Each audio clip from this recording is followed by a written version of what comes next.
I think the greatest challenge for Christian families in this generation is the raising of our children. To love God, to love people, to be compassionate, but also to grow up to be responsible people, to launch from their families. I think it's very hard these days because of the influence of culture. And we could bring our children to church for 1, 2 hours, maybe 3 hours a week. But they're in school for tens of hours, listening to music for tens of hours, being on social media for tens of hours.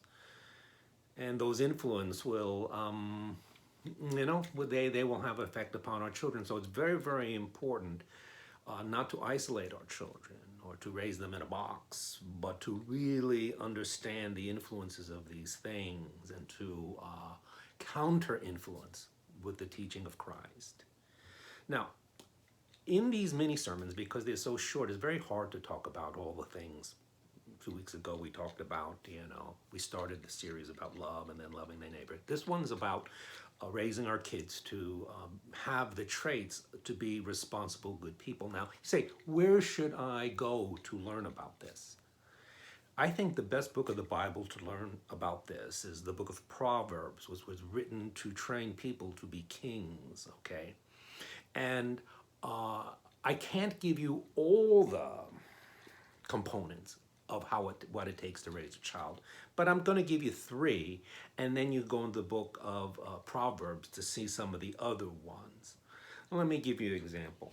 Proverbs chapter 14, verses 15 to 16, it goes like this. The simple believes everything, but the prudent gives thought to his steps. One who is wise is cautious and turns from evil, but a fool is reckless and careless. Now, what's interesting in the book of Proverbs is that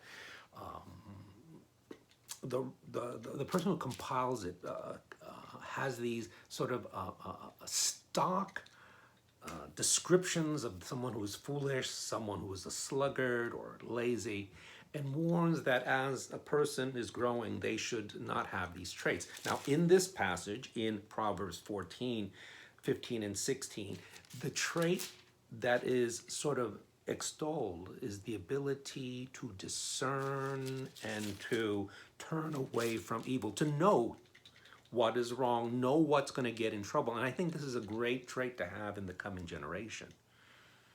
To be able to discern and the ability to run away, because I see that if my child or my grandchildren get caught and they don't have this ability to discern or run away, the ability to be influenced by people around them is guaranteed, okay? Now, all of these things isn't like, oh, you just pray for them about it. You have to talk to them about it. You have to monitor them about it. You know your children are going to fail, so you have to, if they fail, sort of like make sure they don't fail again, Talk to them, maybe remove the influences around them. For my wife and I, what we had a rule for our children is that their friends could come to our house any time of the day as long as we were there, because we would want, and you might think this is controlling, we would want our children's friends to be with us than for them to be in someone else's house alone with their friends. So, I used to play poker with my daughter's friends on Friday night, He'd say, oh, wow, you're a pastor, you're playing poker. I'll tell you what. It was good because I was able to befriend, tell my children, like, oh, bring your friends, it's really good, and we'll be hospitable. I'll play games with them. And you know what? At the end, it was one of the better decisions we've made. Teach your children to discern. Teach them to run from evil. Now, there's another passage in the book of Proverbs, chapter 20, verse 1. It goes like this. Wine is a mocker, strong drink a brawler, and whoever is led astray by it is not wise. Now, this is talking about alcohol. I think I could stretch it to addiction without removing the application of this. And I think this is very, very more pertinent to the modern situation. I think drug addiction is terrible, and if anyone is in drug addiction or alcohol addiction, my heart goes out to you. You get help. But it is something that I think once you are like addicted, it's hard to kick.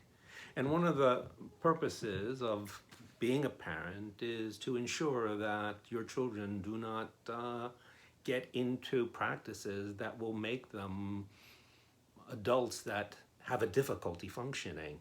Now, what does that mean as a parent? Well, it means for you yourself, you cannot be an alcoholic or you're being gonna take drugs, because that would just be hypocrite. Oh, I could be, but you can't. No, no, no, no, no. You yourself have to have this control. And I'm not saying you can't take a drink every so often. Okay, I'm not saying that. I'm not saying that you're dry, or you don't drink a beer. Okay, I'm talking about the excess, and I'm talking about being controlled by it. Okay, you got to monitor your children. And if they dabble in this, you have to deal with them. And sometimes you have to put strict parameters in it. You know, I would say never have hard liquor in the house, especially when kids are teenagers, because the ability to take a drink when you are not there is, the chances are very good. Okay? Now, there's a final passage I want to talk about. It's found in the book of Proverbs 26. And it goes like this, verse 13 and 14. The sluggard says, there is a lion in the road, there is a lion in the streets. As a door turns on its hinges, so does a sluggard on his bed. I'll read you verse 15, it's kind of funny.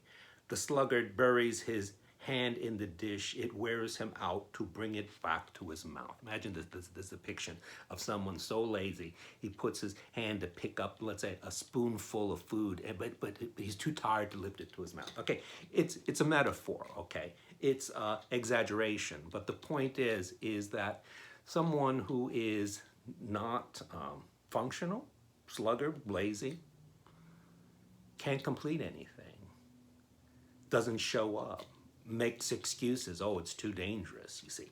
And this is a hard thing, very, very hard, because I think parents sometimes are very protective. Sometimes we want to do things for our children. And by doing this, what happens is that it takes away the ability for them to motivate and to do what they are to do. I think this is a great problem with parents who are wealthy. We could do everything, we could provide everything for our children, and then do they have the motivation? Or they turn out to be people who are entitled and lazy and sluggards. Well, these are just three. I hope they help. But I hope that the Spirit of God can help you in dealing with your children, because it's going to be difficult in the generation to come and the generation now.